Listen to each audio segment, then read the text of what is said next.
আলহামদুলিল্লাহ, রব্বুল আলমিনের অশেষ মেহেরবানিতে জামিয়াতুল মাআরিফ আল ইসলামিয়ার প্রাঙ্গণে এক অভূতপূর্ণ ও হৃদয়গ্রাহী দৃশ্যের অবতারণা হয়। মাদ্রাসার জালালাইন জামাতের উদ্যোগে আয়োজিত হয় এক মনোমুগ্ধকর ও ব্যতিক্রমী হজ প্রদর্শনী।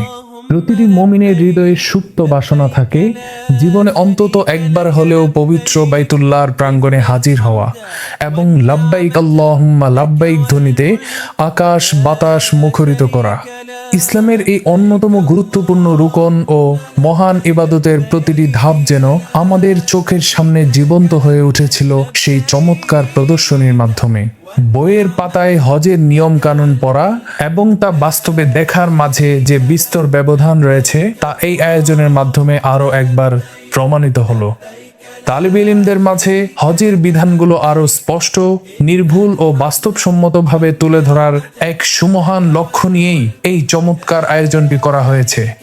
হজ পালনের সময় হাজিদের কি কি আমল করতে হয়, কোন স্থান থেকে কোথায় যেতে হয় এবং শরীয়তের হুকুমগুলো কিভাবে আদায় করতে হয় তার প্রতিটি বিষয় অত্যন্ত সুনিপুণভাবে ফুটিয়ে তোলা হয়েছে এখানে।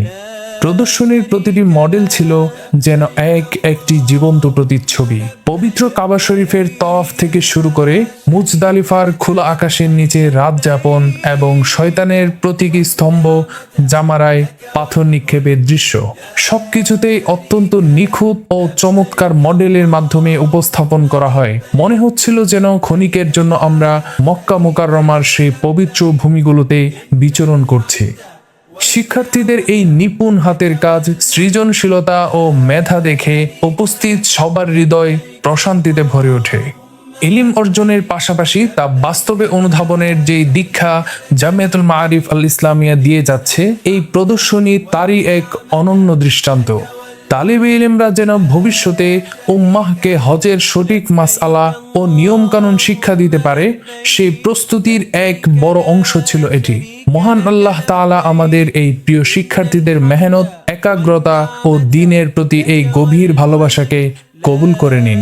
তাদের এই ক্ষুদ্র প্রচেষ্টাকে নাজাতের জরিয়া বানান। সেই সাথে আমাদের সবার হৃদয়ে পবিত্র কাবা দর্শনের যে আকুলতা রয়েছে তা আল্লাহ তাআলা কবুল করুন। আমাদের সবাইকে জীবনে অন্তত একবার হলেও পবিত্র বাইতুল্লাহর জিয়ারত নসিব করুন এবং একটি হজ্জে মাবরুর পালনের তৌফিক দান করুন। আমিন।